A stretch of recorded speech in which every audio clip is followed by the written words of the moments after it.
Saha terdiam sesaat. Ia sibuk bermonolog di dalam hatinya. Apa ia benar-benar ikhlas merelakan Alea dipinang Revan?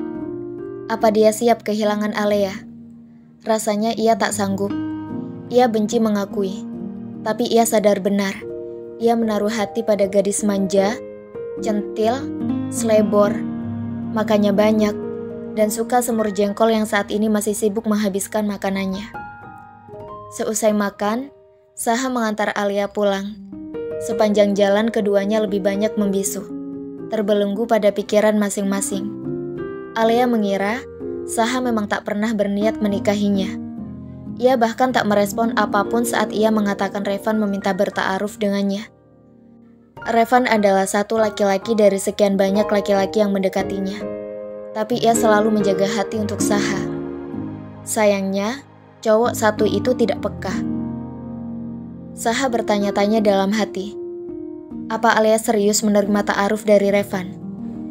Ia akui, Revan bukan laki-laki sembarangan. Ia pria yang baik, mapan, dewasa, penampilan fisiknya pun rupawan. Tak terasa mereka sudah tiba di depan pintu gerbang rumah orang tua Alea. Makasih traktirannya, ucap Alea. Ia hendak membuka pintu mobil, tapi Saha buru-buru mencegahnya. Tunggu, aku ingin nanya. Kamu benar-benar ingin ta'aruf sama Revan? Apa itu artinya kamu siap menikah dengannya? Pertanyaan Saha membuat Alea bingung menjawabnya. Gadis itu hanya mengangguk. Kalau tidak ada lagi yang mau menikahiku, aku akan menikah dengannya, jawab Alea. Jangan menikah dengannya, tukas Saha kemudian. Alea menaikkan alis matanya. Kenapa? Karena masih ada yang mau menikahimu. Menikahlah denganku, Lea.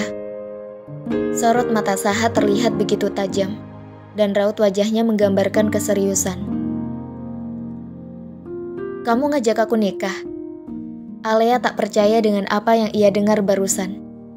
Akhirnya cowok angkus satu itu takluk pada perasaannya. Iya, orang tua kita juga sama-sama merestui. Alea tersipu. Wajahnya mendadak memerah. Antara bahagia juga tersanjung. Saha mendekatkan wajahnya. Gadis itu berdebar dan deg-degan. Debaran itu kian bertalu. Mata keduanya saling beradu. Saha tak dapat mengontrol diri. Entah kenapa, ia ingin mencium bibir ranum Alea. Bayangan ciuman panas mereka di dalam mimpi seketika menyusup dalam pikirannya. Alea semakin gugup. Begitu juga dengan Saha. Debaran di antara keduanya kian menguat. Saat jarak mereka semakin dekat, Alea sadar. Dia baru saja makan semur jengkol. Aku habis makan semur jengkol, bisik Alea. Keromantisan yang terbangun itu pun buyar seketika. Saha menjauhkan jaraknya kembali. Bukan karena semur jengkol yang menghentikan aksinya. Tapi ia sadar, tak seharusnya ia mencium Alea sebelum mereka halal. Bisa dibilang, semur jengkol turut andil menyelamatkannya dari kehilafan yang hampir terjadi. Keduanya tampak kikuk, canggung, dan malu-malu. Kamu nggak mau mampir dulu? Tanya Alea masih dengan ekspresi wajah malu-malu. Nggak, udah mau sore. Aku mau langsung pulang. Saha pun terbata.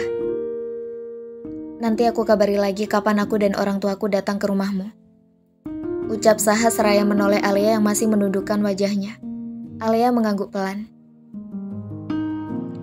Aku keluar dulu. Assalamualaikum. Alea tersenyum dan membuka pintu mobil. Waalaikumsalam. Saha mengamati gadis itu hingga masuk ke dalam rumah. Kedua sudut bibirnya tersenyum. Ia berpikir, pernikahannya dan Alea lebih baik dipercepat untuk menghindari hal-hal yang tidak diinginkan. Ada rasa di antara dirinya dan Alea. Kedua orang tua juga sudah sama-sama merestui. Apalagi yang ditunggu? Assalamualaikum warahmatullahi wabarakatuh. Waalaikumsalam warahmatullahi wabarakatuh. Kayaknya kelasnya penuh, ucap Saha seraya menyapu pandangannya ke sekeliling ruangan. Hari ini ia mengajar semester 4. Ia mengampu beberapa mata kuliah. Iya Pak, kalau Pak Saha yang ngajar, pasti penuh. Jawab mahasiswi cantik dengan senyum manisnya. Pak Saha ngajarnya asik sih, tukas mahasiswi lainnya. Ngajarnya yang asik, apa karena wajahnya yang ganteng? Ledek salah satu temannya. Seisi kelas pun ramai dengan tawa. Saha sudah terbiasa menghadapi ledekan mahasiswa, atau bahkan gombalan receh ala mahasiswi. Sudah, kita lanjutkan materi ya.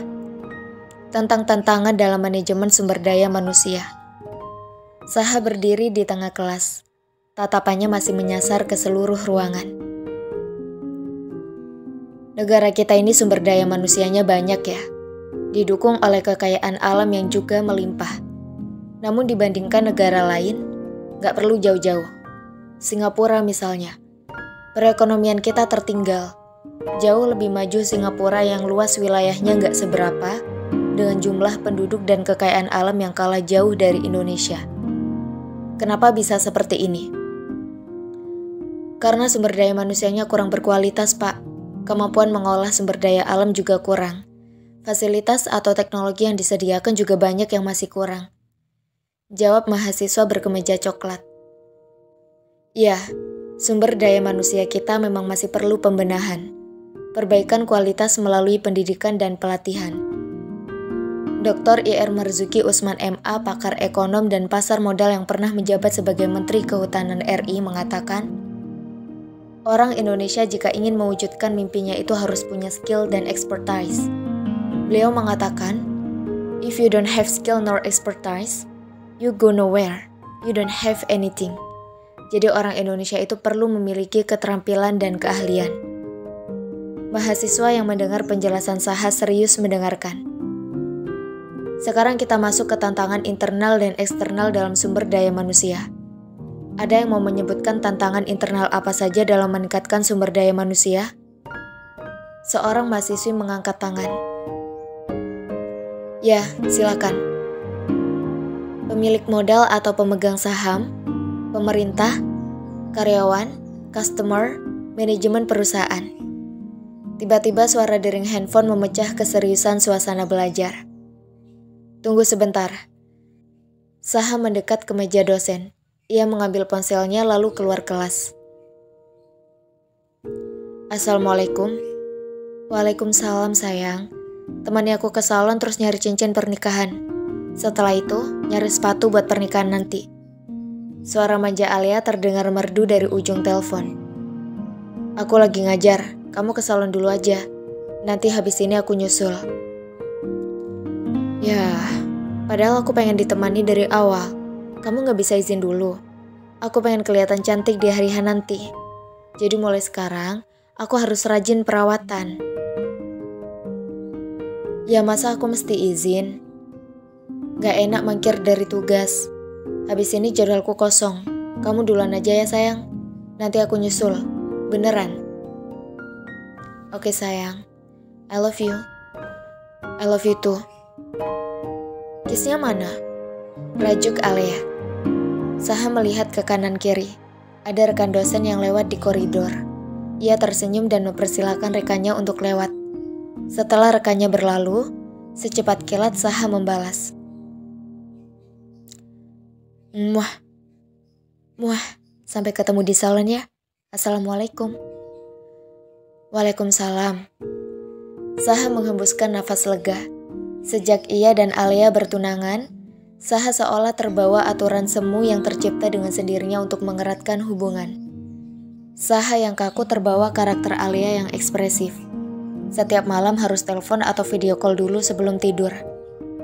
Tak lupa mengucap have a nice dream dan I love you. Seusai telepon harus diakhiri dengan muah.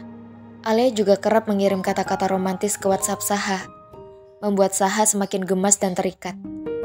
Alia tipe yang penuh perhatian, yang setiap waktu sholat dan makan pasti mengingatkan. Hingga jika Alia tidak mengirim pesan, Saha merasa ada yang kurang. Tanggal pernikahan mereka semakin dekat. Sindrom stres sebelum menikah tidak melanda keduanya.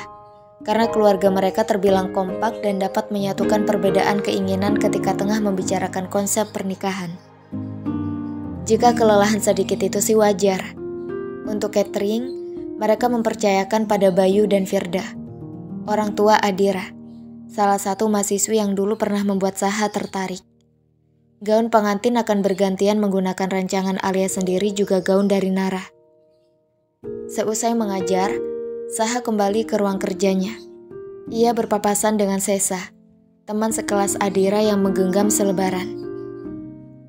"Pagi, Pak," sapa Sesa. "Pagi juga." "Itu selebaran apa ya?" Saha melirik secari kertas yang menggantung di genggaman Sesa.